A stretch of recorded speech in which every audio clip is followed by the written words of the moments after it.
እዚች ምድር ላይ ፓወር የምንላት ነገር ወይንም ኃይል የምንላት ነገር ሙሉ ለሙሉ ሳይኮሎጂ ነው ማለት እፈልጋለሁ። ከሳይኮሎጂ ውጪ ምንም አይነት ነገር የለውም። እዚች ምድር ላይ ትላልቅ ቦታዎች ላይ ትላልቅ ስልጣኖች ላይ የደረሱትን ሰዎች ተመልከቱ። ባደረጉት ነገር ሳይሆን ሳይኮሎጂካሊ ጨዋታውን በትክክል ስለተጫወቱት።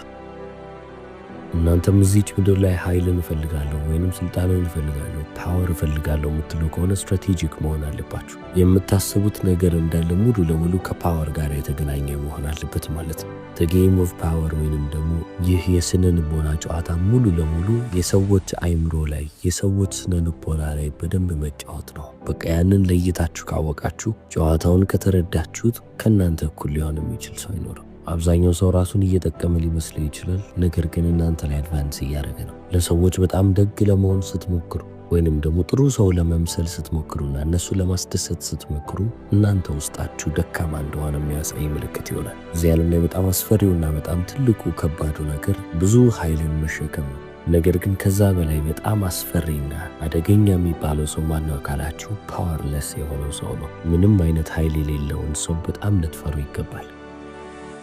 አሁን ታዲያ እናንተም እዚህ ጋር አንድ ጥያቄ ልታቀርቡልኝ ትችላላችሁ። ሁለት ሰዎች በተመሳሳይ ሰዓት እዚህ ክፍል ውስጥ ቢገቡ አንደኛው ፓወር እንዳለው ወይንም ደግሞ ኃይል እንዳለው ሰው ይሆናል፣ ሌላኛው ደግሞ እንዳልሆነ የምናውቅበት መንገድ ምንድን ነው ብላችሁ ትጠይቁኝ ይሆናል። አንድ ሰው ገና ከአፉ ምንም አይነት ቃል ሲወጣ ኃይል አለው ወይንስ ደግሞ የለውም የሚለውን ነገር መለየት እንችላለን። አብዛኛው ነገር ነን ቨርባል ነው።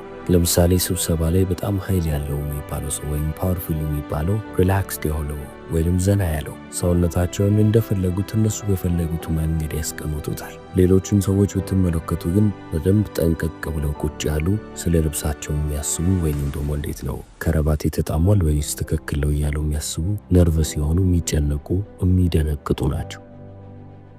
በአንድ ክፍል ውስጥ ፓወርፉል የሚባለውን ሰው ብትመለከቱ ዳይሬክትድ የሆነ ፎከስ አለው። በቃ አንድ ነገር ላይ ብቻ ነው ትኩረት የሚያደርገው። ዊክ የሚባሉትን ወይም ደካማ የሚባሉትን ደግሞ ተመልከቷቸው። አይናቸው በየቦታው ዞር ዞር ይላል ማለት ይቻላል። ጸጉራቸውን ይነካሉ፣ ፊታቸውን ይነካሉ። ይሄ ሁሉ የኢንሴኪሪቲ ምልክት ነው። በቃ የሆነ የጎደላቸው ነገር እንዳለ የሚያስቡ ሰዎች ናቸው። ፓወርፉል የሚባሉትን ሰዎች ግን እንደተመለከታችሁ ማንንም ሰው ማየት አይፈሩ። ከሁሉም ሰው ጋር አይ ኮንታክት አላቸው። ደካሞቹን ግን ስትመለከቷቸው አይ ኮንታክትን አቮይድ የሚያደርጉ ናቸው። የሰውን አይን ላለማየት ዞር ይላሉ። ታዲያ የሰው ልጆች ነንና እንደነዚህ አይነት ፍንጮችን እየተውን ስናልፍ ነው እንግዲህ በውስጣችን የሚሰማንን ስሜት ለሌሎች ሰዎች እንዲታወቁ እያደረግን የምናልፉ። ውስጣችን የሚሰማን ስሜት ወደ ውጭ እየታየ ይመጣል ማለት ነው። ያንን ስሜት እያንጸባረቅን እንመጣለን። The 48 Laws of Power በተሰኘው መጽሐፌ ላይ አንድ ህግ አስቀምጬ ነበረ። አክት ላይክ a king to be treated like one ይሰኛል። እንደ ንጉሥ እንዲያዩህ ከፈለክ አንተ ራስህ መጀመሪያ እንደ ንጉሥ መምሰል አለብህ ነው የሚለው።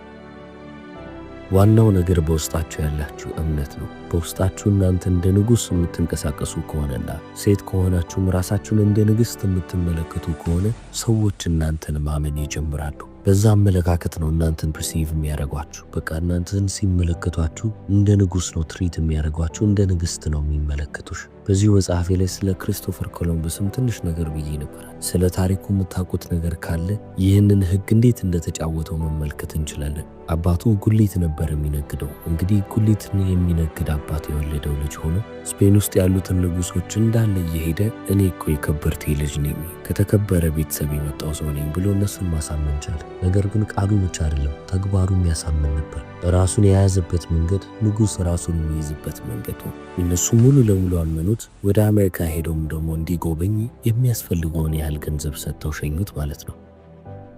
ስለዚህ አሁን ፌክ ኢት ቲል ዩ ሜክ ኢት የሚባለው ነገር እውነት ነው ወይ ካላችሁ በተወሰነ ደረጃ እውነት ነው። ፌክ ኢት ቲል ዩ ሜክ ኢት ማለት እስክታገኙ ድረስ እያስመሰላችሁ እለፉ እንደማለት ነው። የሆነ ደረጃ ላይ ስትደርሱ ግን ከልካችሁ አለፋችሁ የምትባሉበት መስመር አለ። ፕሮዲውስ ማድረግ የሚጠበቅባችሁ ጊዜ ይኖራል። እኔ ነኝ ብላችሁ የምታስቡትን ሰው ሆናችሁ ተላብሳችሁ የሄዳችሁ ቁጥር ያ ሰው ማምጣት ያለበትን ነገር ይዛችሁ ልትመጡ ይገባል። ፕሮዲውስ ማድረግ አለባችሁ ማለት ነው። መልክ ብቻ መሆን የለበትም እያልኳችሁ ነው። ውጤቶችን ማምጣት ሲጠበቅባችሁ ያንን ውጤት ማምጣት የሚችል ሰው መሆን አለባችሁ። ስማችሁ ብቻ ወይንም ደግሞ አፒረንሳችሁ፣ አቀራረባችሁና ራሳችሁን አያያዛችሁ ብቻ ሩቅ የሚባል ቦታ ሊወስዳችሁ አይችልም። የተወሰነ ደረጃ እኮ ትሄዳላችሁ። ነገር ግን ሰዎች ፍሬውን መመልከት ይጀምራሉ። እሺ ይሄ ሰው ምን አመጣ? ውጤቱስ? እኔ ነኝ ያለውን ሰው ቢሆን ኖሮ እነዚህ ነገሮች ያደርግ ነበረ የሚለውን ነገር እንዳለ ልብ የሚሉና የሚያስተውሉ ናቸው። ያንን ፕሮዲስ ማድረግ ካልቻላችሁ በቃ እስከ ዛሬ የገነባችሁት ማንነት እንዳለ እየፈረሰ ይመጣል።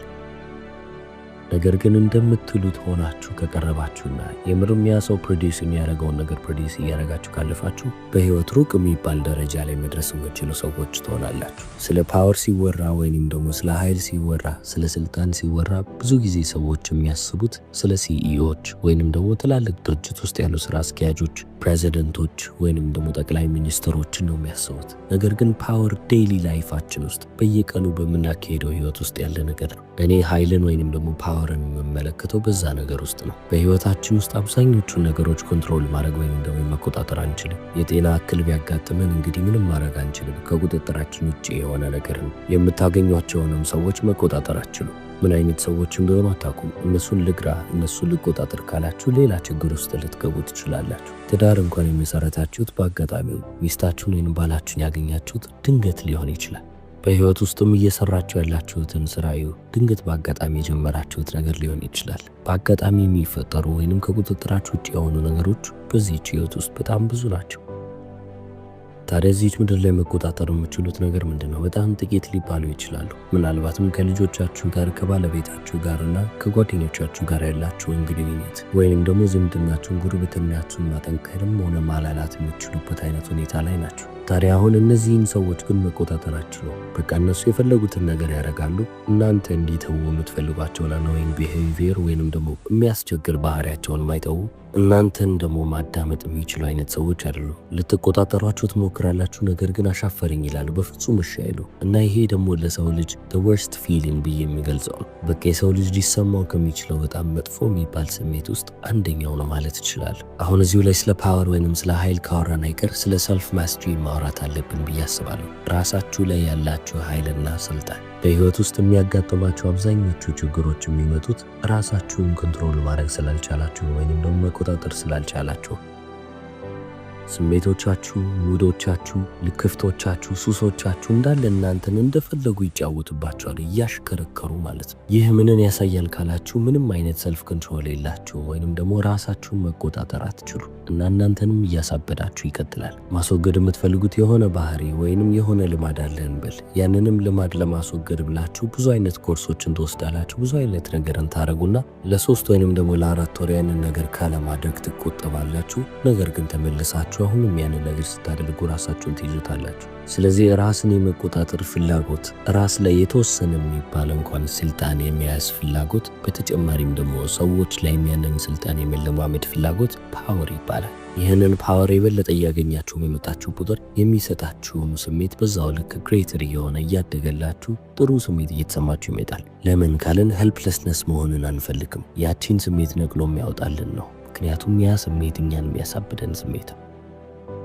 እዚህች ምድር ላይም በትልቁ ኃይልን እፈልጋለሁ የምትሉ ከሆነ ፓወር ያስፈልገኛል፣ ለሆነ ኮዝ እየሰራው ነው፣ ለሆነ ምክንያት ለሆነ ዓላማ እየተንቀሳቀስኩ ነው ብላችሁ የምታስቡ ከሆነ ስትራቴጂክ መሆን አለባችሁ። እያንዳንዱን ነገር ቀስ ብላችሁ ነው መንደፍ ያለባችሁ። ምክንያቱም ኦልሬዲ ቦታው ላይ ያሉ ሰዎች ወይንም ደግሞ ስልጣንና ኃይልን የያዙ ሰዎች በቀላሉ ቦታቸውን ማስረከብ አይፈልጉም። ሆሊውድ ውስጥ ብትመለከቱ እንደዛ አይነት ዝና ላይ እንደዛ አይነት ኃይል ላይ ያለ ሰው እንኩ በቃኝ ብሎ ቦታውን ሊሰጣቸው አይችልም። ስለዚህ እናንተ ናችሁ ሄዳችሁ ስትራቴጂክ በሆነ መንገድ እነሱን መምታት ያለባችሁ። ሳይኮሎጂ ነው ብያለሁ። ልትመቷቸው ባላሰቡበት መንገድ ፎርስፉል ሆናችሁ ኃይልን ተጠቅማችሁ ልታወርዷቸው ይገባል። የፓወር ጨዋታ ነው በቃ።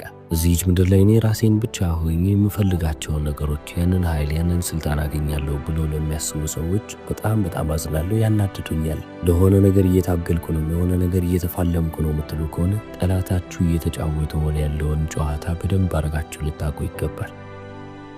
ለፓወር የጀርባ አጥንት ነው የምለው ነገር ሬፒቴሽን ነው ወይንም ደግሞ በሰዎች ዘንድ ያለን ስም። በሰዎች ዘንድ ያላችሁ ስም አሪፍ ከሆነ ወይንም ደግሞ ጥሩ ከሆነ እናንተ በስማችሁ ብቻ ልታርፉ ትችላላችሁ፣ ልታሸንፉ ትችላላችሁ። ሰው በስማችሁ ብቻ ሊፈራችሁ ይችላል። ነገር ግን አንድ ያ ስማችሁ ከተበላሸ፣ ከእጃችሁ ከወጣባችሁ ለመጠቃት በጣም ቀላል የምትባሉ ሰዎች ትሆናላችሁ። የዛኔም ደግሞ ጥቃቶች ከየአቅጣጫው ወደ እናንተ እየተሰደዱ ይመጣሉ። ለዚህ ነው መቼም ቢሆን ሰዎች ለእናንተ ስማችሁን እንዲያወጡላችሁ ማድረግ የሌለባችሁ። ያንን ስም ራሳችሁ ናችሁ ማውጣት ያለባችሁ። ሬፒቴሽናችሁ በእናንተ ዲፋይን የተደረገ መሆን አለበት። ከልጅነት የጀምሮ እኔ ጌሞችን መጫወት የወደድኩ ሰው ነኝ። ስፖርት፣ ፖከር ወይንም ደግሞ ባክጋመን ምንም አይነት ነገር ይሁን ብቻ እጫወታል። በእያንዳንዱ ጨዋታ ላይ ግን ሳይኮሎጂካል የሆነ ወይንም ደግሞ ስነ ልቦናዊ የሆነ አካልም እንዳለው ልብ ትላላችሁ። ስፔሻሊም ደግሞ ፖከር ስትጫወቱ የእድል ጨዋታ ስለሆነ እናንተ እየለፈለፋችሁ በምላሳችሁ ተቀናቃኛችሁን እያዳከማችሁ መሄድ ትችላላችሁ። በቃ አይምሮን መብላት ነው። ይህንን አይነት ካርድ ሊጥል ነው ብላችሁ ትጠረጥራላችሁ። እሱ በአይምሮ በሳይኮሎጂ እናንተን ስለተጫወተባችሁ ብቻ ትሸነፋላችሁ። እዚች ምድር ላይ ፓወር የሚባለውን ነገር ልክ እንደዚህ ነው። በዳታ ወይንም ደግሞ እኔ እዚች ምድር ላይ ማድረግ የምችላቸው ነገሮች ከዚህ ሰውዬ የተሻልኩ ያደርገኛል ብላችሁ የምታስቧቸው ነገሮች አይደሉም። ዋናው ነገር ስነ ልቦናዊ ጨዋታውን በትክክል መጫወታችሁ ነው። ሳይኮሎጂካሊ ማሸነፍ ከቻላችሁ በዛ ነገር ላይ በጣም የታወቃችሁንም ጎበዝ መባል እንኳን የለባችሁ። ዋናው ነገር የአይምሮን ጨዋታ ማሸነፍ። አብዛኛውን ሰው መርታት የምትፈልጉ ከሆነ በአይምሯችሁ መጀመሪያ ልትዘጋጁበት ይገባል። እነሱ ገና ከእናንተ ጋር ከመገናኘታቸው በፊት በአይምሯቸው ድፊትን ተቀብለው ወይንም ደግሞ ሽንፈትን ተቀብለው እንዲመጡ ማድረግ መቻል አለባቸው። ለዚህ ነው ሬፒቴሽን ካላችሁ ወይንም ደግሞ የምትታወቁበት የሆነ ስም ካለ ያንን ስማችሁን ይዛችሁ መሄድ ያለባችሁ። እዚህ ምድር ላይ ተመልክታችሁ ምናልባትም የድርጅት ስራ አስኪያጆችን፣ ፕሬዚደንቶችን፣ ጠቅላይ ሚኒስትሮችን አይታችሁ እነዚህ ሰዎች ባደረጉት ነገር ባሳኩት ነገር በዚህ ሊደርሱ የቻሉት ዴታ ባክድ የሆነ ነገር ነው ካላችሁ በፍጹም ተሳስታችኋል። ሙሉ የስነ ልቦና ጨዋታ ነው። ይህንንም የስነ ልቦና ጨዋታ እንዴት መጫወት እንዳለባቸው በደንብ ያወቁና የተማሩ ናቸው ማለት ነው። ያንን ስላደረጉ ብቻ ከሁሉም በላይ ከፍ ብለው ታዩ። ራሳቸውን እንዴት አድርገው ማቅረብ እንዳለባቸው፣ ራሳቸውን እንዴት አድርገው ማሳየት እንዳለባቸው፣ እንዴት አይነት ጨዋታም እንደሚጫወቱ፣ ገጽታቸውንም እንዴት መለወጥና መቀየር እንዳለባቸው ሁሉንም ነገር በደንብ ያወቁ ናቸው። በቃ የፓወርን ህግ ካያችሁ የህይወት ህግ ነው ብላችሁ አስቡት። በዚህ ዓለም ላይ እንደነዚህ አይነት ጨዋታዎች ግድ ናቸው። ምናልባትም ህጎቹ በጣም ግልጽ አይደሉም ወይንም ደግሞ በጣም ቬግ ናቸው ብላችሁ ልታስቡ ትችላላችሁ። ነገር ግን እውነታው ይሄ ነው። ከዚህ መሸሸግ አንችልም። ፓወር ማለት በቃ ሙሉ ለሙሉ ሳይኮሎጂካል ጌም ነው፣ ሶሻል ጌምም ነው፣ ማህበራዊ ጨዋታ። ኃይል የሚባለው ነገር ፎርም ቢኖረው ቅርጽ ቢኖረው ምን ሊመስል ይችላል የሚለው ነገር የምትስሉበት ነው። ሰዎች እኔን እንዲወዱኝ እንዴት ማድረግ እችላለሁ? ሰዎች በእኔ ጎን እንዲሆኑ፣ ሰዎች ሁሌም እንዲደግፉኝ ምን ማድረግ እችላለሁ የሚለውን ልብ ማለት። ታዲያ ሰዎችን ቡሊ የምታደርጉ ከሆነ እያስገደዳችሁ ይህንን ማድረግ አለባችሁ እያላችሁ እየተቆጣችሁ የምታከናውኑ ከሆነ በውስጣቸው ውስጥ ጥላቻንና ቂምን እንዲያሳደሩና ሲክሬትሊ ወይም እናንተ ሳታውቁ ከእናንተ ተቃራኒ ሆነው እንዲሰሩ እያደረጋችኋቸው። የፓወር ሳይኮሎጂካል ጌም ምንድን ነው ካላችሁ እናንተ እነሱ እንዲያደርጉላቸው የምትፈልጉትን ነገር እነሱ ፈልገው እንዲያደርጉት ማድረግ መቻል። እነሱ ያንን ነገር እንዲያደርጉት እናንተ አስገድዳችሁ ሳይሆን እነሱ ፈልገው እናንተ እነሱ እንዲያደርጉላችሁ የምትፈልጉትን ነገር እነሱ እንዲያደርጉላችሁ። ራሳቸውን እየረዱም ይመስላቸዋል። ነገር ግን በዛ ሰዓት ለእናንተ እያገለገሉ ለእናንተ እየሰሩ እንደሆነ ልብ አይሉ። በጣም ብዙ ጊዜ በቃችሁ ሰትል የምትባለዋ ጨዋታ ነች፣ ልብ ማትባል። እኔ ራሴን እየረዳው ብላችሁ ታስባላችሁ፣ ነገር ግን ራሳችሁን ተቃራኒ የሚባለው ሁኔታ ላይ እያስቀመጣችሁት ነው።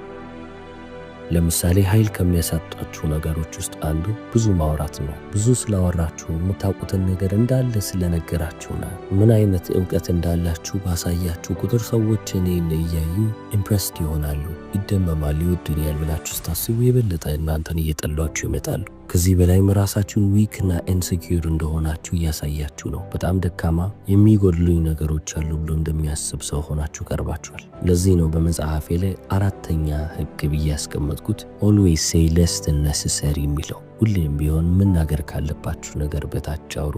እዚህ ህይወት ላይ ነገሮች ሁሉ ለምንድን ነው እንደዚህ የከበዱት ካላችሁ ከሰዎች ጋር እንዴት መግባባት እንዳለብን ስለማናቅ ነው። ማንም ሰው መጽሐፍ ሰጥቶን በቃ በዚህ መንገድ ተግባቡ ከዛ በኋላ እናንተ ፕሮፌሽናል ትሆናላችሁ ብሎ ልክ ኮሌጅ ገብተን እንደምንወጣው አንመረቅ። የሰው ልጅ በጣም ይሸውዳል። የሚሰማቸውን ስሜት ቀጥታ ለእናንተ አይነግሯችሁም። ይስቁላችኋል፣ ነገር ግን መቼም ቢሆን ከእናንተ ጎን እንደሆኑ ልታውቁ አትችሉ። ስለዚህ ከእናንተ የሚጠበቀው ሁሌም ቢሆን ነቃ ብሎ መጠበቅ ነው። ኃይልን ወይንም ደግሞ ፓወርን ሌሎች ሰዎች እንዴት እየተጠቀሙ እንደሆነ ልብ ለማለት ሁሌም ቢሆን ነቅቶ መጠበቅ ያስፈልጋል። እኔ ራሴ ከሆንኩ ሌሎችም ልክ እንደኔ ይሆናሉ ብላችሁ እንደኔ እንዳትሳሳቱ። እኔ ሆሊውድ ስገባ የምጽፈውን ነገር እንዳለ ሙሉ ለሙሉ ማለት ይቻላል አስረክባቸው ነበረ። ታዲያ በዛ ሰዓት ጸሐፊ ሮበርት ግሪን ነው ተብሎ እንዲጻፍልኝ ይጠብቃሉ። ነገር ግን እኔ የጻፍኩትን ወስዶ እነሱ እንደጻፉት አድርገው ስራዎቼን የለቀቁብኝ በጣም ብዙ ሰዎች አሉ። እቺን ዓለም እንደሆነችው ከተመለከታችኋት በጣም ቆሻሻ ነች። ስለዚህ እኔ ራሴ ነው እሄዳለሁ ካላችሁ ማንም ሰው መጥቶ እናንተ ላይ የሚቀልድባቸው ይሆናል። ሰው ምን አይነት ጨዋታ እየተጫወተ ነው? ያንንስ ጨዋታ እንዴት አድርጌ እኔ ላሸንፈው እችላለሁ? ቢያንስ እንዴት ነው ከእጃቸው ላመልጥ የምችለው? የሰው መቀለጃ ላለሆን የምችለው በምን አይነት መንገድ ነው ብላችሁ ተመልከቱ ይለናል። The 48 Laws of Powerን እና ሌሎች ተመሳሳይ መጽሐፎችን የጻፈልን ታዋቂው አሜሪካዊ ጸሐፊ ሮበርት ግሪን። እስከ መጨረሻው ስለተከታተላችሁ አመሰግናለሁ። ቻው።